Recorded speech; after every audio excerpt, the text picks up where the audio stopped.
Hello class 6। हम chapter number 2 में आगे कर रहे हैं। आज हमें करना है properties of whole numbers. Whole numbers की क्या प्रॉपर्टीज होती हैं। बेसिकली प्रॉपर्टीज जो है वो हमारे पास डिफाइंड है addition, subtraction, multiplication and division के लिए। Addition, subtraction, multiplication and division के लिए। तो हम पहले एक टेबल बना लेते हैं।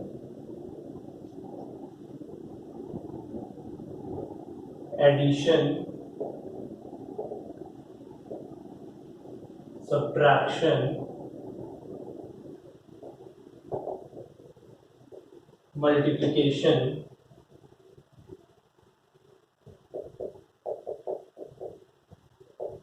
And last one is division. Okay, ये हमारे हैं बेसिक ऑपरेशंस। मैथ्स के बेसिक ऑपरेशंस है हमारे addition, subtraction, multiplication and division. और प्रॉपर्टीज कौन कौन सी हैं? प्रॉपर्टीज फर्स्ट होती है हमारी क्लोजर प्रॉपर्टी। क्लोजर प्रॉपर्टी का मतलब क्या होता है? क्लोजर प्रॉपर्टी का मतलब क्या होता है वो देखते हैं। क्लोजर प्रॉपर्टी का मतलब होता है कि अगर हम दो पर्टिकुलर टाइप ऑफ नंबर्स, अभी ये हम जो प्रॉपर्टीज कर रहे हैं ना, we are doing all these properties regarding whole numbers. Properties of whole numbers.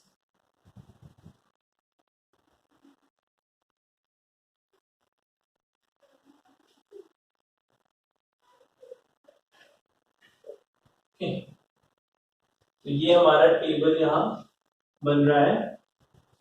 First हमारी जो प्रॉपर्टी है वो है क्लोजर प्रॉपर्टी। अब क्लोजर प्रॉपर्टी का क्या मतलब होता है?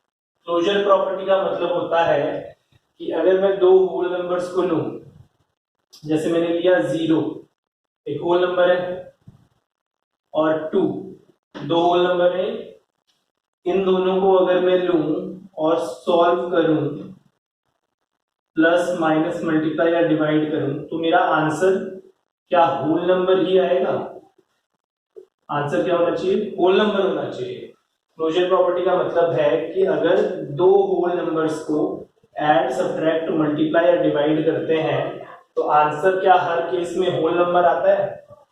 देखो, 2 + 2 किया तो होल नंबर आया 4, 2 - 2 किया तो होल नंबर आया, ठीक है, 0, 2 × 2 किया तो भी आ गया 4 होल नंबर, 2 / 2 किया तो भी आ गया 1 होल नंबर। अब ऐसे में आप कहोगे कि हाँ, चारों में होल नंबर जो है आंसर आ रहा है, ठीक है। इन चार केसेस में 2 और 2 लेने पर तो होल नंबर में आंसर आ रहा है। लेकिन क्या हर बार आंसर जो है होल नंबर का आएगा हमारे पास? 4 ले लूं तो एडिशन में 6 होल नंबर है, सब्ट्रैक्शन में 2 होल नंबर है, मल्टीप्लिकेशन में 8 होल नंबर है, डिवीजन में 2 होल नंबर है। सारे केसेस में होल नंबर आया है। तो क्या हर केस में होल नंबर आएगा? We have to look for the cases जिनमें होल नंबर नहीं आएगा, जो ज्यादा क्रिटिकल है। जैसे मैं लेता हूं 4 और 8, ऐड करने पे क्या आएगा? होल नंबर ही आएगा। It is always true for addition. Property apply होती है, क्लोजर प्रॉपर्टी एडिशन में अप्लाई होती है होल नंबर्स के केस में। दो होल नंबर्स को ऐड करने पर हमेशा होल नंबर ही आता है, ठीक है। सब्ट्रैक्शन में 4 - 8 किया तो क्या आ गया? -4 आ गया। नंबर लाइन पे अगर देखें हम, ये 0 है, ये -1, -2, -3, -4, -5, 1 2 3 4, 4 - 8 करूं मैं अगर, तो 1 2 3 4 5 6 7 8, -4 आ गया। -4 is not a whole number because whole numbers start from 0 and they go to infinity, positive infinity। 0 to positive infinity तक होते हैं whole numbers। -4 इस रेंज में नहीं आता है, इसलिए सब्ट्रैक्शन जो है उस पे क्लोजर प्रॉपर्टी अप्लाई नहीं होती होल नंबर्स के लिए। मल्टीप्लिकेशन में होती है, बिल्कुल होती है। किसी भी होल नंबर को आप मल्टीप्लाई करो होल नंबर से तो होल नंबर ही आंसर आएगा। सबसे छोटा होल नंबर है 0, किसी से भी मल्टीप्लाई कर दो, किसी भी नंबर से x y z किसी भी होल नंबर से मल्टीप्लाई करो, आंसर 0 ही आएगा। 4 को 1 से करोगे 4 आएगा, 4 को 5 से करोगे 20 आएगा। तो ये प्रॉपर्टी अप्लाई होती है। डिवीजन में 4 को अगर मैं 8 से करूं डिवाइड तो क्या आएगा 0.5, it is not a whole number. First thing. Second thing, 4 को डिवाइड करूं मैं 0 से, this is not defined, defined ही नहीं है, ये आंसर ही नहीं है आज तक। तो ये क्या है, डिवीजन में एप्लीकेबल नहीं है। Closure property is not applicable for division. इसके बाद हमारे पास जो है नेक्स्ट प्रॉपर्टी है कम्यूटेटिविटी। नेक्स्ट प्रॉपर्टी क्या है हमारी, कम्यूटेटिव प्रॉपर्टी या कम्यूटेटिविटी।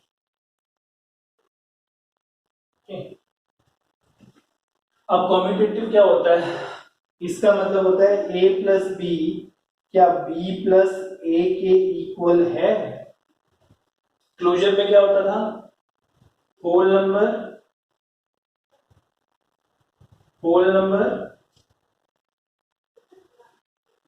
बेसिक ऑपरेशन लगाओ कोई,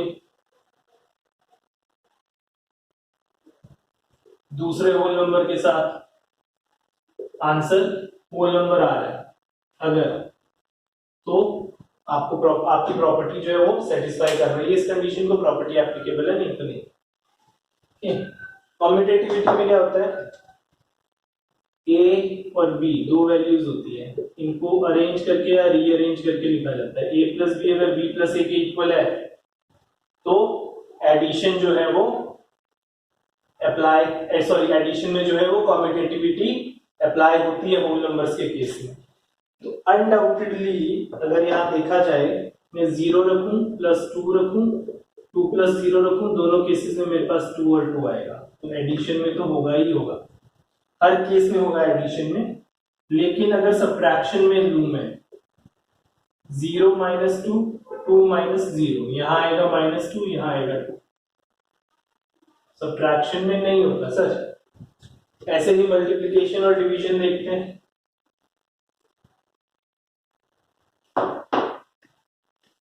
a multiply b is equal to b multiply a divided by b is equal to b divided by a।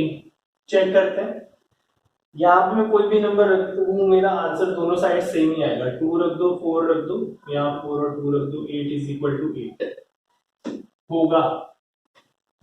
यहाँ पे 2 रख दो, 4 रख दो, 4 रख दो, 2 रख दो, 2 divided by 4 is 0.5 and this is 2, नहीं होगा। कम्यूटेटिविटी में, सॉरी डिवीजन में कम्यूटेटिविटी प्रॉपर्टी अप्लाई नहीं होती होल नंबर्स के केस। ये जो मैं यहाँ पे बोर्ड पे कर रहा हूँ, आप इसे नोट डाउन करें ताकि आपको याद रहे, और वीडियो को बार बार देखें ताकि आपको अच्छे से समझ आए। कम्यूटेटिविटी के बाद है एसोसिएटिविटी।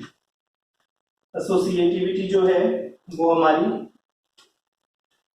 नेक्स्ट प्रॉपर्टी है। एसोसिएटिविटी क्या कहती है, एडिशन के केस में a plus b plus c is equal to a plus b plus c, ये है।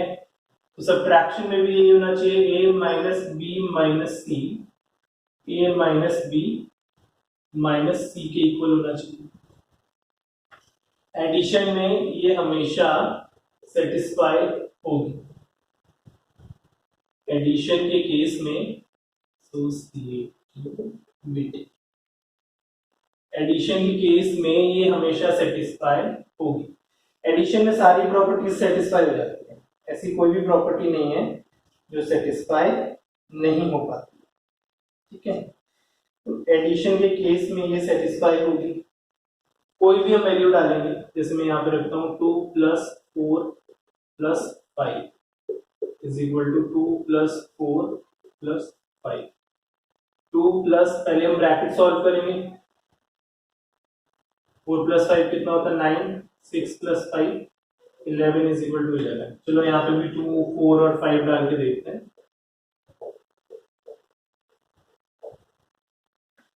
2 माइनस 4 माइनस 5 होता है -1, ये होता है -2, ठीक है, माइनस माइनस माइनस प्लस हो जाएगा, -2 -5, यहाँ आएगा 3, यहाँ आएगा -7। सब्ट्रैक्शन में अप्लाई नहीं होती है एसोसिएटिविटी। उसके बाद हमारे पास आता है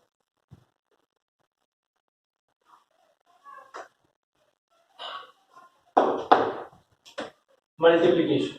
A multiply B multiply C is equal to A multiply B multiply C, और division A divided by B divided by C is equal to A divided by B divided by C। कुछ values ले लेते हैं, 2 4 5 ले लेते हैं, 2 multiply 4 multiply 5, 2 multiply 4 multiply 5, 2 divided by 4 divided by 5, 2 divided by 4 divided by 5, brackets हमने लगा दी, यहाँ आ जाएगा 2 multiply 20, 8 multiply 5, this will be 40, this will be 40, हो गया जी। हर केस में मल्टीप्लिकेशन में हर केस में एसोसिएटिविटी भी अप्लाई होगी।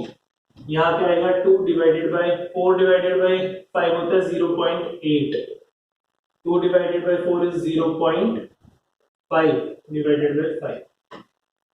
2 को अगर 0.8 से आप डिवाइड करो तो आपका आंसर कुछ आता है 0.2,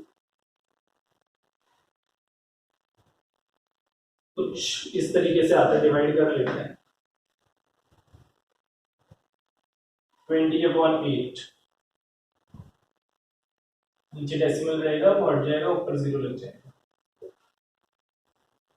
16 will go on to 2.5, sorry 0.25 लिखने वाला था 2.5, 0.5 को अगर आप डिवाइड करें 5 से तो आ जाएगा 0.1, ये तो इक्वल है ही नहीं सर, तो डिवीजन में भी आपकी एसोसिएटिव प्रॉपर्टी नहीं लगती है, एसोसिएटिविटी नहीं लगती है। फिर आती है next property, next property is distributivity, next property is distributivity. इसे हम डिस्ट्रीब्यूटिव प्रॉपर्टी भी कहते हैं या डिस्ट्रीब्यूटिविटी भी कहते हैं। इसमें क्या होता है, इसमें हम डिस्ट्रीब्यूट करते हैं वैल्यूज को, इसमें हम डिस्ट्रीब्यूट करते हैं वैल्यूज को। ये जो है डिस्ट्रीब्यूटिविटी प्रॉपर्टी जो है उसमें भी हम मल्टीप्लिकेशन का केस लेकर चलेंगे, क्योंकि डिस्ट्रीब्यूटिविटी जो है वो multiplication over addition, multiplication over subtraction, division over addition, division over subtraction, इस तरीके से चलती है। इसमें बेसिकली हमें ब्रैकेट ओपन करना होता है। देखो कैसे होता है, A multiply B plus C, ठीक है, ये होती है डिस्ट्रीब्यूटिव। तो इसको सॉल्व करें, A multiply B plus A multiply C, इसे कहते हैं हम distributivity over addition.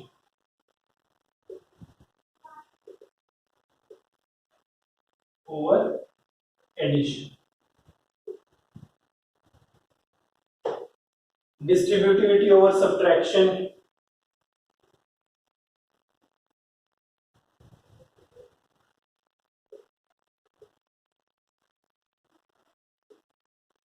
Subtraction. A multiply B minus C is equal to A multiply B minus A multiply C। ये मैंने रिजल्टेंट आपको बताए हैं डिस्ट्रीब्यूटिविटी के। तो डिस्ट्रीब्यूटिविटी प्रॉपर्टी जो है, सॉरी डिस्ट्रीब्यूटिव प्रॉपर्टी जो है, उसे आप यूज करके कैलकुलेशंस को इजी बना लेते हैं। कैलकुलेशंस आपकी क्या हो जाती है, इजी हो जाती है। दोनों केसेस ही जो हैं, ये जो दोनों केसेस हैं,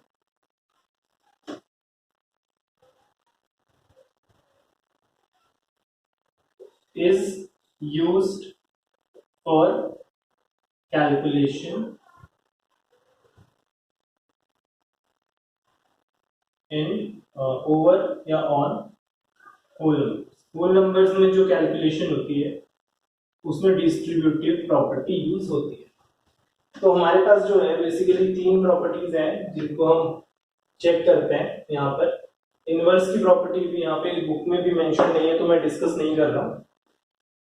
क्लास 6 चैप्टर नंबर 2 में identity, okay, identity is mention here.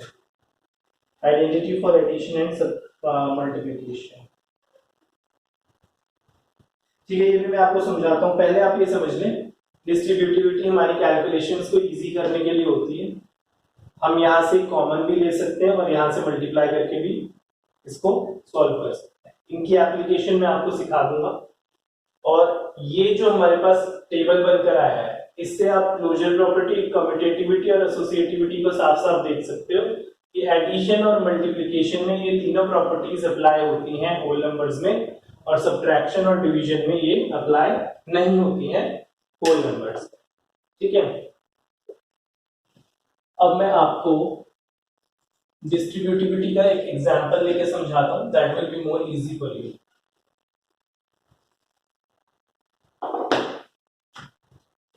मान लीजिए I have to multiply 20 with 29. I can use distributivity over here in two ways. पहला 20 bracket 20 plus 9 multiplication. This will become 20 multiply 20 plus 20 multiply 9. 400 plus 180, 580. ये addition में लगा दिया मैंने वहां पे. मैं इसको सब्ट्रैक्शन में भी लगा सकता हूँ. 20 मल्टीप्लाई 30 माइनस 1. क्यों 29 तो 30 माइनस 1 भी होता है और 20 प्लस 9 भी होता है. दोनों तरीके से हो सकता है. तो 20 मल्टीप्लाई 30 माइनस 20 मल्टीप्लाई 1. 600 माइनस 20, 580. दोनों केसेस में मेरा आंसर सेम आया. इस तरीके से आप डिस्ट्रीब्यूटिविटी ओवर एडिशन या ओवर सब्ट्रैक्शन लगाकर कैलकुलेशन को इजी कर सकते हो. ये बड़ी कैलकुलेशंस में ज्यादा अच्छे से काम में आ जाता है कैलकुलेशंस को इजी करने के लिए. और इससे आप ब्रेन में भी कैलकुलेशन करना सीख सकते हो. 20 मल्टीप्लाई 29, तो 20 को 30 से मल्टीप्लाई करके उसमें से हम 20 मल्टीप्लाई 1 माइनस कर देंगे. 20 को 30 से मल्टीप्लाई करेंगे, 2 3 6, 600 माइनस 25. इजी. इस तरीके से आप देख सकते हो.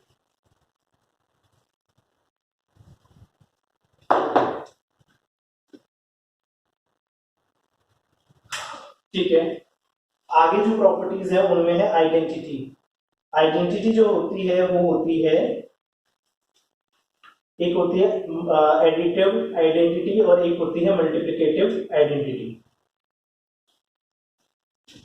आइडेंटिटी जो होती है प्रॉपर्टी दो तरीके की होती है. एक होती है एडिटिव आइडेंटिटी,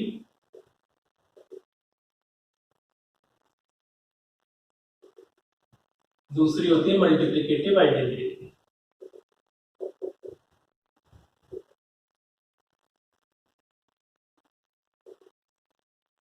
एडिटिव आइडेंटिटी का क्या मतलब होता है? एक नंबर है ए, उसका एडिटिव इनवर्स हमें निकालना पड़ेगा. इनवर्स मतलब उल्टा.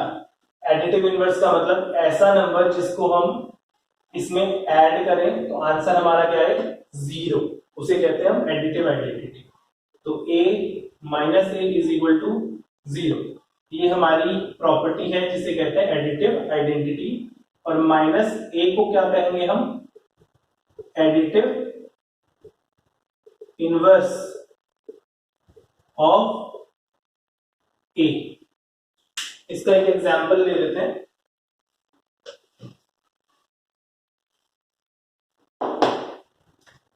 मेरे पास 92 है और मुझे इसका 92 का एडिटिव इनवर्स निकालना है.